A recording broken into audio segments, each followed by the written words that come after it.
La vie de catcheur, mes amis. La vie de catcheur, j'étais censé faire cette hashtag télé-reviews de SmackDown depuis Cluj en Roumanie. Mais hier soir, 22h, aux alentours de 22h, alors que l'avion était à 22h10, l'avion Munich-Cluj, il nous annonce que, à cause de fortes chutes de neige en Roumanie et donc notamment en Transylvanie, eh bien le vol est annulé. Ah là là, mon Dieu. Et donc bref, donc comme vol annulé, dans ces cas-là, il y a mon sens d'araignée qui se déclenche directement. Et dès qu'ils ont dit vol annulé, boum, j'ai tracé jusqu'au Service Center, le service après-vente, service client de Lufthansa, pour être au début de la file d'attente, parce que je sentais qu'il allait y avoir une longue file d'attente, pour tout simplement qu'ils me trouvent un hôtel et me remettre sur un autre vol, qui en plus n'est même pas sûr que je puisse le prendre, parce que je suis sur la liste d'attente. C'est magnifique, mes amis, c'est magnifique. C'est pour ça que je fais cette review dans le rush. Il est 7h45, je dois être à l'aéroport à 9h du mat, pour éventuellement peut-être être sur un avion qui part à 11h, sachant que je suis sur la liste d'attente. Donc, dans un sens, pour la première fois de ma carrière, peut-être pas la première fois, oui, je pense très sincèrement, on les compte sur moins de 3 fois, je pense, dans ma carrière, où j'ai loupé un show. Bon, bien évidemment, indépendamment de ma volonté, ou pour autre chose qu'une blessure. Et là, parti comme c'est, on verra mes amis, c'est les énergies. Suivez mes stories Instagram pour vous tenir au courant de mes péripéties. Mais ouais, c'est comme ça, c'est la vie et c'est surtout la vie de catcheur. Et en parlant de vie de catcheur, youtubeur, analyste de show. Donc mes amis, nous avons eu SmackDown hier soir à Salt Lake City dans l'Utah. C'était l'édition du 22 novembre 2024. Et on a eu un bon petit show. Oh oui, disons-le tout de suite, on a eu un bon petit show. Et ça a commencé direct avec un rappel de la storyline de la Bloodline entre Solo Sikoa et Roman Reigns. Bon, maintenant on commence à bien connaître les protagonistes. Pourquoi je rappelle les noms, on sait jamais. Peut-être qu'il y en a qui sont pas au courant. On commence donc direct avec Solo Sikoa qui arrive dans le ring et Salt Lake City refuse de l'acknowledger. Bon, c'est normal en tant que heel, très bon heel hein, d'ailleurs Solo Sikoa. Autant le dire tout de suite. Il commence à montrer de plus en plus de personnalité au micro, et ça c'est bel esprit, et plus de layers dans sa personnalité. Et ça franchement, vous savez, moi je vous l'avais dit dans une review, il y en avait qui n'étaient pas trop d'accord. Non, on n'est pas trop d'accord. Mais franchement, les amis, je reste sur ma position que Solo Sikoa pourrait être plus grand que ses deux autres frères, Jimmy et Jay Uso. Oh oui. Et voire mieux, alors vu qu'il est excellent en tant que heel, face à Roman Reigns. En général, vous savez, ceux qui sont très bons en tant que heel, ils deviennent de super babyface. Alors, regardez The Rock. Regardez même Stone Cold Steve Austin, d'ailleurs, qu'on en connaît. Roman Reigns. Bon, John Cena, il n'a jamais vraiment été clairement heel ou face. Lui, il a alterné entre les deux. Mais donc, franchement, là, dans cette promo où Solo exige que Roman Reigns se rende, parce qu'en fait, plus rien ne va pour Roman Reigns, il n'a toujours pas de 5e homme. Ils se font défoncer à chaque fois. Donc Solo Sikoa pose un ultimatum à Roman Reigns et lui dit ce soir tu déposes les armes et tu m'acknowledges. Oh oui. Et donc Solo qui remplit énormément avec énormément de talent et de qualité son rôle de big heel de la compagnie. Le jour où il tournera babyface, avec les soupçons de personnalité qu'on commence à voir dans ses promos, quand il rigole, quand il danse pas vraiment, mais qu'il remue et qu'il se fout de la gueule de ses adversaires, franchement, je sens qu'il sera un super babyface. Oh oui, et avec ce segment d'ouverture, donc où Solo pose un ultimatum pour Reigns, le fil rouge du show de ce SmackDown du 22 novembre est lancé. D'ailleurs, j'ai remarqué maintenant, ils font souvent ça. Alors, je sais pas s'ils vont continuer à le faire tout le temps, mais notamment avec la storyline de la Bloodline. Ça commence par la Bloodline, ça termine par la Bloodline. C'est le fil rouge de tout le show. Alors, ok, l'esprit, c'est bien, parce que c'est une storyline qui implique émotionnellement beaucoup de gens. Ça, oui, oh oui, mais ça enlève du temps d'antenne pour d'autres talents. Mais avec SmackDown qui va passer à 3h bientôt, ça le fera. Et pourquoi ça le fera? Ça le fera aussi parce que donc, vu que SmackDown passe à 3h, il rajoute des titres, comme notamment le titre qui implique le segment d'après. Un match à 3, un triple threat match, un match triangle, pour se qualifier pour le tournoi, pour le titre américain féminin. Et donc, c'est ce que je disais. Avec SmackDown qui va passer à 3h, normalement en janvier, si je dis pas de bêtises, ce titre a totalement sa justification. Donc ça, au moins, ça donnera un titre en plus. Bon, même si ça, il commence à y avoir beaucoup de titres quand même à la WWE, mais au moins, ça permettra de diversifier, on va dire, les storylines et les rivalités. Alors, ce match à 3 est entre Bianca Belair, Blair Davenport et Chelsea Green. Vu la tête de Blair Davenport durant son entrée, on sent qu'elle sait qu'elle va pas gagner. Et ça, c'était... Bon, je ne vais pas dire de nom quand même, parce que là, voilà, c'est pas le genre de truc qu'on raconte sur Internet. Mais j'en avais parlé, je crois, déjà dans des stories ou dans des interviews avec Beast. Bref, vous savez, il y en a des fois, vous pouvez voir sur leur visage s'ils vont gagner ou s'ils vont perdre durant leur entrée. Je vous promets, faites attention, prêtez attention à ça. Et donc, bref, quand je vois Blair Davenport, je vois la tronche qu'elle tire quand elle rentre sur le ring, je me dis, bon, toi, meuf, c'est impossible que tu gagnes. Impossible, littéralement. Mes amis, les Raw sont très près. Les Raw sont très très près, hein, parce que là, j'ai speedé pour prendre le petit déj. Il faut que je speed, parce que là, il est 7h54. J'ai le taxi à 8h45. Je vais me dépêcher, il faut que je prenne au moins une douche. Oh oui, oh oui. D'ailleurs, magnifique ambiance tamisée, hein, avec cette petite lumière violette. Je kiffe ce genre de lumière. Hein. Alors, à Malte, c'était la lumière bleue. Ici, c'est la lumière violette. C'est bon, on augmente sur le champ électromagnétique de la lumière. Qu'est-ce que ça va être bientôt? Ça va être la pure white light. Oh oui, oh oui. Mais la pure white light est déjà là. Elle est déjà là en moi. Oh oui, oh oui. Avis et dédicace à tous les éveillés qui savent de quoi je parle. Oh oui, oui. Troisième œil représente. Donc, Blair Davenport, on sait qu'elle va gagner. On sait qu'elle va pas gagner, justement, on sait qu'elle va perdre. Chelsea, elle est excellente, hein, même dans le ring. Hein. Chelsea Green, alors déjà, bel esprit. Alors, pourquoi? Déjà, elle a, à la base, été entraînée par Lance Storm. Ensuite, elle a explosé vraiment à la WWE avec Tough Enough en 2015. Pourquoi je parle de Tough Enough? Pourquoi, mes amis? Parce que demain, ça y est, c'est officiel, mes amis. C'est officiel. La TLR Stories numéro 3 sera publiée demain, dimanche, à 10h10, très précisément. Tout est prêt. La miniature excellente que m'a faite Alex d'Horizon Wrestling, bel esprit, oh oui, oh oui. Vous pouvez la voir dans ma story Instagram. Je la reposterai sur mon journal. Il y a un compte à rebours de façon sur Instagram. Tout est frais. Et là, alors, le gros débat, ça a été, est-ce que je mets une musique de fond? Parce que la vidéo fait environ 28 minutes, une petite demi-heure.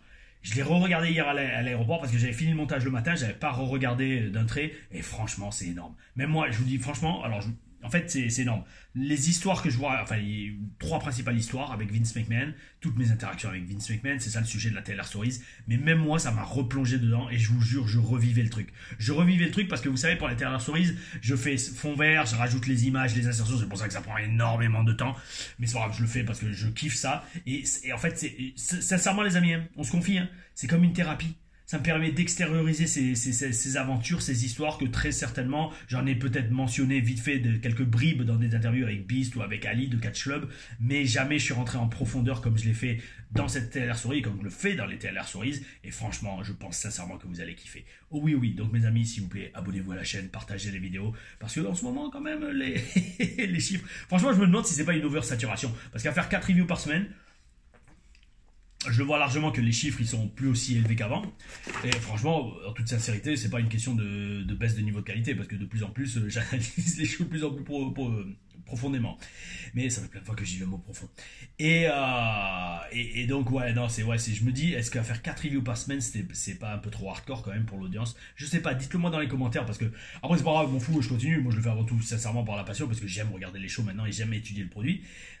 On sait jamais, mais voilà quoi. Si ça fait too much, peut-être un jour je réduirai à 3, on verra. La vie, mes amis, la vie, on voit, c'est l'imprévisibilité et s'adapter à ce qui se présente. Oh oui, aux énergies, comme je m'adapte au fait que peut-être je ne catcherai pas en Roumanie ce soir, mais j'espère au moins rentrer à Nice directement. Alors dans ce cas-là, enfin bref, on verra mes amis. Donc bref, dans attendant Chelsea qui s'est fait repérer par Tough Enough, entraîné par Lance, et là dans le ring elle est excellente. Alors personnage, alors physiquement elle est top. Oui, moi, bel esprit, magnifique. Et dans le ring, elle est top. Pourquoi je vous dis? Parce qu'à un moment, elle fait un sunset flip de la deuxième corde. Vous savez, le sunset flip, c'est quand la meuf ou le mec il est penché en avant, on passe par-dessus et on l'immobilise. Ça, déjà, à la base, je vous dis, c'est une prise qui est ultra dure à faire pour des gens qui débutent, pour des gens qui sont pas bons en catch. Soit ils se plantent la tête, soit ils s'accrochent, ils tombent sur le gars, enfin, c'est n'importe quoi. Faire un sunset flip, déjà, il faut être doué. Le faire par-dessus les cordes, genre quand on est sur l'apron, c'est encore plus être doué. Le faire de la deuxième corde, je vous le dis franchement les amis, je suis même pas sûr que je l'ai fait. J'ai dû le faire 1 ou 2 fois gros max dans ma carrière. Parce qu'il faut se jeter, il faut calculer la rotation de la roulade, choper les bras, calculer la distance avec l'adversaire, passer la tête entre ses jambes. Wow. Et le fait qu'elle arrive à faire ça alors qu'elle est excellente aussi en heel et qu'on fait très peu de choses avec elle niveau booking, bel esprit. Bianca Belair est aussi toujours aussi excellente. Et alors là, la structure du match était top. Parce qu'en fait, on a vraiment senti dans ce match que chaque superstar voulait vraiment gagner. Et c'est ce qu'on demande en catch. On demande pas 50 000 saltos, on demande que les catcheurs nous montrent que gagner pour eux est la chose la plus importante. Peut-être pas de leur vie, mais, en tout cas de la soirée ou du segment dans lequel elles sont. Et donc, magnifique. Alors, dans ce match, il y a eu deux choses. Déjà, victoire de Chelsea Green, bel esprit, c'est super. Et alors là, on a une métaphore de la vie, une métaphore de la carrière de Bianca Belair. En fait, dans le match, donc Bianca Belair domine, et puis là, d'un coup, on voit sur l'écran géant l'inutile Jade Cargill qui s'est fait exploser sur une bagnole. Et là, Bianca, elle sait pas quoi faire, hop, et elle court dans les vestiaires pour aller voir sa coéquipière. Mes amis, quelle magnifique métaphore pour Bianca Belair qui doit mettre sa carrière entre parenthèses pour aider Jade Cargill. Je vous laisse apprécier la profondeur de cette analyse.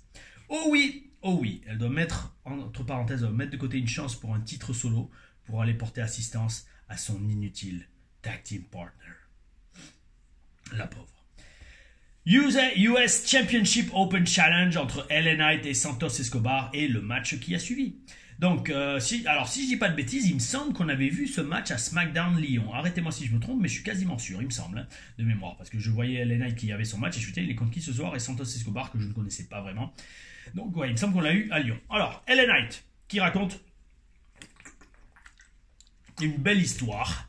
Une belle histoire parce qu'avant le match, vous voyez, il observe la foule. Là. Il fait comme ça, genre il observe la foule. Pourquoi? Parce que Nakamura l'a attaqué à la fin de son match la semaine dernière. Et donc, bel esprit, il raconte une histoire. Pareil, les commentateurs peuvent faire mousser ça pour vérifier que Shinsuke Nakamura ne va pas intervenir juste avant le match. Et d'ailleurs, donc juste avant le match aussi, on a des nouvelles de Nakamura qui a fait une magnifique, en fait pas lui, bien sûr les équipes de production de WWE, magnifique vignette de Shinsuke Nakamura avec une super vibe dark, japonaise, oh oui, qui essaie de rentrer dans la tête de LA Knight en disant je t'ai bien observé, je sais que tu as peur maintenant, tu as la peur en toi mais tu essaies de le cacher en cherchant le soutien de la foule. Oh oui mes amis, quand on a du personnage aussi bon, aussi charismatique pour un catcheur qui est tout aussi excellent, c'est top. Oh oui. Top comme la condition physique d'LA Knight. Oh oui, le mec il a 1 ou 2 ans de plus que moi, puis là il a un physique de ouf. Bel esprit mec, bel esprit. Santos Escobar, toujours aussi approximatif dans ses prises de soumission. Je voulais prendre une photo, mais je fais avec comme le wifi ici à l'hôtel est pourri. Je vois si je m'épose, ça va me flinguer le timing que j'ai pour regarder le show. Mais à un moment il prend une prise, le mec il a juste la main sur l'épaule d'LA Knight. Yo frérot, c'était Santos Escobar et ses prises de soumission, c'était le sujet des attaques, entre guillemets, ou en tout cas des points de focus, de points d'attention, des toutes premières télé-reviews qui datent de juillet. Oh oui, je vous y renvoie mes amis, nous en sommes quand même à 70 épisodes. Oh oui. Et pour aujourd'hui d'ailleurs, si vous avez vu, petite review assis, c'est pas désagréable, oui, de se remettre un peu assis. Donc, Nakamura arrive pour perturber le bas, là oui, d'accord. LA Knight gagne le match. Et là, un truc qui m'a fait tilter, c'est très intéressant de voir que Nakamura arrive. Alors oui, il arrive d'abord dans l'entrée, c'est ça. Il arrive dans l'entrée, de mémoire. Il arrive dans l'entrée. LA Knight se tourne vers lui, presque il perd le match, mais LA Knight se ressaisit. Louis-Albert Chevalier, c'est plus facile de dire Louis-Albert Chevalier. Il se retourne et boum, il fait son finish sur Santos et il gagne le match. Et là, en fait, dès qu'il y a le ding final, Nakamura attaque LA Knight. Alors, j'aime beaucoup cette façon, pour quand même un heel Nakamura, d'attendre la fin du match avant d'attaquer. Bel esprit parce que peut-être que c'est genre le respect du samouraï qui veut pas intervenir durant le match. Et comme je vous l'ai dit, moi je suis pas un samouraï, donc il est là. Oh mon dieu, non, je peux pas plus parce que j'ai tellement mangé là, au petit-déj, buffet à volonté de l'hôtel que si je force, c'est pas un euro qui va sortir de ma bouche, hein, croyez-moi. Et donc, Nakamura n'intervient que à la fin du match et donc après le ding final et je dis bel esprit. Bon par contre il défonce LA Knight littéralement, sûrement il va exiger une chance pour le titre US, mais j'aime beaucoup donc cette construction du personnage. C'est un heel un peu dark, un peu taré, mais au lieu d'intervenir pendant le match et de causer une disqualification, eh bien il attend la fin du match, ding, peut-être le respect du samouraï, hi. Donc bel esprit, c'est toujours bon quand on a des différentes couches comme ça dans un personnage et surtout dans un catcheur avec autant de talent que Shinsuke Nakamura. Oh oui. Après on a un segment in-ring face-to-face entre Cody Rhodes et Kevin Owens. Alors on a eu une promo bien intense mes amis et c'est comme ça qu'on vend une feud et un match. Pareil pour les arguments qu'ils ont utilisés, le speech d'Owens il a quand même pas mal de bons points. Hein. Parce qu'en fait quand on y pense sincèrement, Cody Rhodes il va là où est l'argent. Parce que quand il s'est associé à Roman Reigns, c'est vrai que d'un point de vue niveau storyline, ça n'avait pas énormément de sens. La preuve, regardez, la différence entre Cody Rhodes et Seth Rollins. Cody Rhodes s'associe à Roman Reigns, Rollins refuse de le faire. Rollins n'est pas un vendu. Est-ce que Cody Rhodes est un vendu? Il a le vernis du babyface, ça oui, mais au final, il est là pour l'argent. Oh oui, oh oui. Et je pense que c'est ça qui éventuellement amènera down the line, dans quelques années peut-être, ou non pas quelques mois, quelques années je pense, un heel turn de Cody Rhodes. Et donc Kevin Owens avait toutes les raisons du monde d'être blessé, de voir Cody Rhodes s'associer à Roman Reigns, parce que quand même Owens, comme il le précise, il a affronté la Bloodline pendant des années. Cody, quand même, le renvoie un beau revers dans la gueule en lui disant quand même que à Bash in Berlin, Owens n'a pas osé l'achever. C'est vrai d'ailleurs, il avait hésité à s'attaquer sur sa jambe. Et c'est bel esprit. Parce qu'en fait, et donc grosso modo, Kevin Owens c'est son seul propre ennemi, son seul pire ennemi. Et c'est bel esprit parce qu'en fait, on se rend compte que c'est du long-term storytelling. C'est qu'à Bash in Berlin, Owens n'a pas osé franchir le cap de snapper. Mais par contre, il l'a fait maintenant. Et donc, ça va nous donner une nouvelle vibe pour cet affrontement, cette feud entre Rhodes et Owens. Et franchement, c'est bel esprit. Donc, un challenge est lancé entre les deux. Après cette superbe promo. Mais par contre, on ne sait pas où ni quand le match va avoir lieu. Ils ont mentionné Saturday Night Main Event qui sera commenté normalement par Jesse Ventura. Oh oui, oui, il me tarde de voir ce show. Ah ou, bel esprit. Et alors là, le monde s'est arrêté, mes amis. Le monde s'est arrêté. Wow, wow, wow, wow, wow, wow, wow. Comme l'aurait dit Sylvester Lefort pour couper la parole à Byron Saxton. Mes amis, on a retrouvé Giovanni Vinci. Je me demande même si ça va pas être le titre de la vidéo. Parce qu'en fait, je vais vous parler franchement, la vidéo elle va sûrement être publiée à 9h ou 10h. Je veux pas vous spoiler. Je veux pas vous spoiler la fin du show qui est le 5e homme qui a rejoint la Bloodline de de Roman Reigns, du règne des Romains. Mais ouais, donc il faudra que je fasse très attention à la vignette que je choisis. Mais je me demande si ça va pas être on a retrouvé Giovanni Vinci. Et donc il était, alors bel esprit, alors, en fait il était backstage à discuter avec Carmelo Hayes dans ce SmackDown, peut-être qu'il l'a fait depuis 2 mois, qu'on l'a pas vu, 1 ou 2 mois. Et par contre il me fait rêver, le mec il est censé être un millionnaire, il a le même survêt qu'il avait dans son match contre Apollo Crews. Là, ça c'est un gros problème mes amis, c'est un gros problème. Moi je vous redis, si j'avais une gimmick de millionnaire, mais j'aurais au moins déjà 10 tenues différentes préparées. Enfin bref, c'est ce que je faisais moi quand j'étais à NXT, vous savez, quand j'avais les chemises tigres. D'ailleurs, en fait, c'est énorme. Parce que vous savez, quand je fais les TLR Stories, je replonge dans mes archives Facebook, Instagram, et je remonte jusqu'à il y a 10 ans en arrière, un truc de ouf. Un truc de ouf, les amis. Vous allez kiffer, il y en a des grosses de TLR Stories qui vont arriver, parce que quand j'ai vu les photos que j'ai sur mon Facebook ou sur mon Instagram, je fais, waouh, j'avais oublié ces photos. Et donc bref, je revoyais toutes mes photos quand j'ai commencé à manager en 2013, avec la chemise en tigre. Et je me souviens, j'en avais acheté déjà 2 ou 3 d'avance. J'en avais pris une en tigre, une en zèbre, et celle en zèbre, j'ai attendu 1 ou 2 mois pour la mettre. Enfin bref, c'est ça pour dire, il faut, frérot, t'as une gimmick de millionnaire qu'on nous a servi avec des vignettes quand même pas mal, représente quoi, et un autre survêt, au moins plus qu'un seul survêt. Il avait le même survêt blanc, enfin bref. Après c'était juste avant, un match en équipe entre Bayley et Naomi contre Tiffany Stratton et Candice LeRae. Alors mes amis, Tiffany Stratton, Tiffy Time, hein. D'ailleurs je me demande même si c'est pas un petit clin d'œil à Titi Time. Enfin bref. Ce match, franchement, il était là pour faire mousser bien sûr le Wargames féminin à Survivor Series, mais également la nouvelle dynamique entre Candice et Tiffany. Intervention donc de Nia Jax qui cause une disqualification des Heels. Bon, il y avait un bon petit match. Io Sky arrive en courant. La différence de taille est énorme entre Nia et Io Sky. Io Sky, excellente catcheuse. Liv et Raquel arrivent aussi. Baston général. Et alors là, le monde s'arrête. Le monde s'arrête là aussi. Non pas parce qu'on a retrouvé Giovanni Vinci dans le segment d'avant, quoique peut-être, mais là il y a Superwoman. Superwoman, ou comme vous me l'avez dit dans les commentaires, le Terminator féminin qui arrive, Rhea Ripley arrive et elle fait le ménage avec un kendo stick. Franchement, c'est triste parce que autant elle a énormément de talent, elle est très jolie, Rhea Ripley, bon je la préfère en blonde, en tout cas en un peu plus féminin, en moins androgyne, hein, parce que c'est vibe de les mecs sont des femmes, les femmes sont des hommes, ok si c'est votre trip, allez-y, mais moi j'aime une femme qui est très féminine. Et elle est très féminine, hein. On remarque qu'elle commence à être très musclée aussi. Mais bref, ça pour dire, le booking de Rhea Ripley, c'est bon, stop. C'est pas un Terminator. Et le problème, c'est que tu peux pas être un babyface si t'es Terminator, si t'as aucune faiblesse. Mais bon, c'est comme ça. Je sais pas pourquoi, comprends pas pourquoi ils ont ce booking pour Rhea Ripley. Est-ce que c'est marqué dans son contrat, genre interdiction d'être faible, être faible à la télé? Who knows? Who knows, mes amis? Who knows? Donc, hey, ouais, on se rapproche déjà de la fin. 20 minutes déjà de review. Ouais, les gars, je suis dans le speed. Je suis dans le speed. Mais on a eu donc un singles match. Alors, je pensais que ce match allait être assez court. Un singles match entre Montez Ford et Tommaso Ciampa. Je pensais qu'il allait être assez court parce qu'il restait, je crois, à peu près, alors je dis pas de bêtises, 20 minutes de show. Et sachant que le segment final de SmackDown en général de SmackDown au Raw fait toujours 14 minutes, je me dis, ouais, ce match va faire 5 minutes. Et non, finalement, ça a été l'inverse. Il a fait 10 minutes. Et c'est le segment final qui a fait environ, pareil, entre 10 et 8 minutes. Et donc, dans ce singles match entre Montez Ford et Tommaso Ciampa, alors, petit commentaire, parce que ça, je l'ai vécu à Impact, mes amis. Quand on est dans une équipe, régulièrement, quand on est booké en tant qu'équipe, quand on a un match simple, mes amis, ouh là là là là, c'est rafraîchissant et c'est excitant. Pourquoi?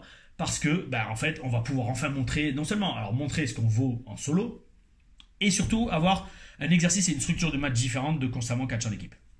Donc, mes amis, j'ai connecté émotionnellement avec Montez Ford et Tommaso Ciampa, qui sont normalement des catcheurs en équipe. Donc, ils ont pu montrer, on va dire, l'étendue de leur talent solo. Et c'est ce qu'on a vu. Montez Ford, il est toujours aussi exceptionnel. Dans sa voltige, dans sa personnalité, dans son look, il a un bon petit physique aussi. Hein. Bel esprit, bel esprit, bel esprit. Et franchement, Tommaso Ciampa, autant je le portais pas dans mon cœur quand il était à NXT, notamment quand il est arrivé en 2015. Mais là, maintenant, franchement, en heel comme ça, avec son look et surtout son physique, bel esprit, mec. Bel esprit, bel esprit, bel esprit total. On a eu un bon petit match entre les deux. Bon, victoire de Montez Ford et Tommaso Ciampa l'attaque après le match. Ça dégénère entre Street Profit et DIY, Do It Yourself. Et comme je le redis, j'aime ce Tommaso Ciampa.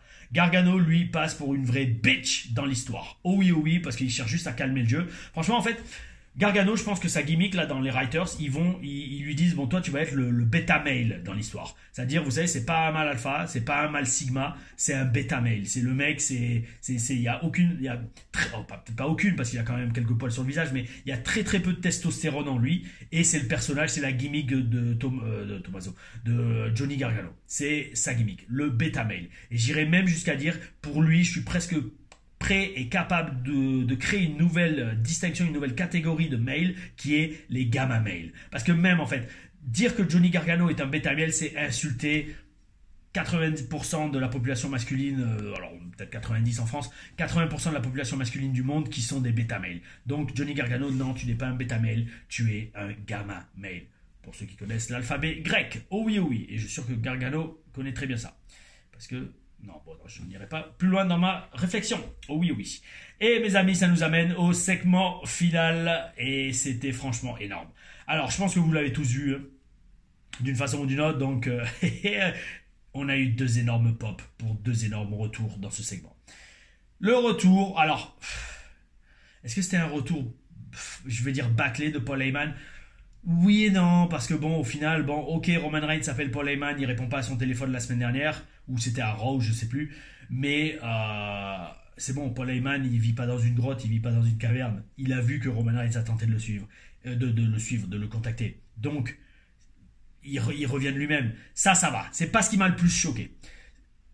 Et Paul Heyman qui ramène donc le 5e homme, CM Punk. Ça, on était plusieurs à l'avoir vu dans les commentaires. On en avait parlé, 2 ou 3 autres personnes l'avaient suggéré. Paul Heyman qui ramène CM Punk, c'est énorme, parce que grosse pop. Mais là, maintenant, après, d'un point de vue justification d'histoire, j'essaie de me souvenir, est-ce que CM Punk a eu un quelconque des démêlés avec la bloodline de Solo Sikoa ou même avec Roman Reigns? Est-ce qu'il y a déjà eu des interactions entre les deux? Je sais pas. Alors oui, Paul Heyman va être le chaînon manquant, le lien entre Roman Reigns et CM Punk pour expliquer que CM Punk est rejoint War Games et Roman Reigns dans l'histoire. Mais dans tous les cas, pour Star Power c'est top. Explication de storyline, j'allais dire peut mieux faire, ou j'espère qu'on va avoir du nouveau soit à Raw, soit à SmackDown, parce qu'il me semble bien que Survivor Series c'est la semaine prochaine. Oh oui mes amis. Et donc, on a quand même eu un SmackDown très solide que je ne regrette pas d'avoir regardé dès 6h du matin, alors que j'aurais pu dormir un peu plus. Oh oui. Bon mes amis, non franchement, on a eu un gros SmackDown et surtout on a une grosse semaine, une grosse actualité là dans les prochains jours pour la chaîne, comme je vous dis, demain 10h10, la TLR Stories numéro 3. Ah ou bel esprit. Ensuite, grosse annonce également, la publication, la sortie, hier, la publication de la vidéo annonce du TPW Premium hier sur Facebook et sur Instagram. Et donc le TPW Premium sera online le 30 novembre, samedi prochain. D'ailleurs, il y a une soirée à Marseille qui est organisée pour ça. J'y serai très certainement. Et ça va être énorme. Ça va être énorme parce que, en fait, tout simplement, vous allez pouvoir voir en détail et en entièreté Guillaume Lepers, French Wrestling Beast et moi-même, Tom Laruffa, aux commentaires des shows TPW. Et ça, c'est oh oui, bel esprit. Et donc, non, franchement, bel esprit. Je vous le redis, hein, j'ai mis beaucoup de temps et d'énergie dans la TLR Stories numéro 3 qui sera publiée demain. Et franchement, je suis très content de cette vidéo parce que, je vous le redis, quand je l'ai regardée hier à l'aéroport, en attendant mon vol qui a été annulé, je revivais tout comme si j'y étais. Et pourquoi? Parce qu'avec les petites photos, les insertions et tout, et en fait, ce qui m'a fait délirer, ça je vous le dis, voilà. Ce qui me fait énormément délirer dans un bon sens du terme, c'est que en cherchant sur Google des photos de Vince McMahon, je vous promets que certaines photos transcrivaient exactement les expressions sur son visage qu'il y avait lors de mes interactions avec lui. Et je vous dis, c'est pour ça qu'en fait, j'étais à fond dans le truc. Et j'ai pas vu passer la demi-heure quand je l'ai regardé. Il me tarde d'avoir votre retour là-dessus parce que, je vous le redis, c'est une vidéo qui non seulement compte beaucoup pour moi, mais dans laquelle j'ai mis beaucoup de temps. Et comme toujours, ça me permet aussi d'adapter non seulement mes publications sur la chaîne, mais aussi comment je la fais vivre. Donc franchement, demain, 10h10, TLR Stories numéro 3, soyez là mes amis. Oh oui, bel esprit. Et n'oubliez pas de continuer à participer. Et en parlant de participer, de me poser des questions dans les commentaires. Oh oui. Et aujourd'hui, c'est un commentaire de Armel May 4469 qui me dit très rapidement: Salut Tom, question hors review. Que penses-tu de WWE ID, cette nouveauté mise en place par la WWE? C'est horrible mes amis, c'est horrible. Alors c'est pas WWE ID qui est horrible, c'est d'avoir un Raw qui est coincé là. Oh putain. Mais il remonte pas. Alors je sais pas si c'est parce que c'est la chaise ou l'angle est mal mis ou quoi, mais c'est horrible. Oh là là là. Après j'ai mangé à fond, j'ai mangé rapidement et j'ai mangé énormément aussi. Tout comme c'est toujours le cas quand c'est un buffet à volonté à l'hôtel. Et parce que je sens que ça va être une longue journée quand même aujourd'hui, donc autant prendre des forces. Et donc voilà, donc le truc, le Raw il est coincé là, c'est horrible. Donc bref, je vais quand même te répondre à Armel May. Et non, alors WWE c'est pas horrible. Le seul truc c'est que je connais pas encore vraiment les détails de comment ça marche, mais je trouve que c'est excellent, parce qu'ils avaient mis en place Next in Line, Neil, ils allaient recruter. Ils allaient grosso modo, je crois que ça marchait comme ça, on m'avait expliqué quand j'étais à Orlando. Vous allez prendre des élèves dans les universités, des gars prometteurs de football, de gym, de lutte, et vous leur dites, écoute, on te file un contrat à Neil, c'est-à-dire que toutes les semaines, on va te filer peut-être, je sais pas, 200 ou 500 balles, un truc comme ça, pour que, quand tu finis tes études, tu donnes priorité à la WWE, ou alors tu nous demandes notre accord si tu vas te faire signer par une grosse équipe de football ou voilà une équipe, je sais pas, de gym ou de lutte. En fait, voilà, c'est grosso modo, c'est la WWE payer une exclusivité, on va dire, sur ces athlètes de haut niveau, mais au niveau universitaire. Et donc, il leur donnait toutes les semaines des miettes de pain. 200 balles par semaine, bon, c'est déjà pas mal, hein, attention, bel esprit, hein. Mais je me demande si c'était ça. Et voilà, et donc les gars, avant de prendre une décision pour la suite de leur carrière, ils devaient quand même demander, entre guillemets, l'accord de la WWE. Parce qu'ils les avaient payés tout le long. Ce qui est bel esprit niveau business, même si apparemment ils en avaient signé beaucoup des Neil, et je sais pas s'il y en a eu tant que ça qui ont moussé, même si il me semble que Tiffany Stratton vient de ce programme, il me semble. À voir.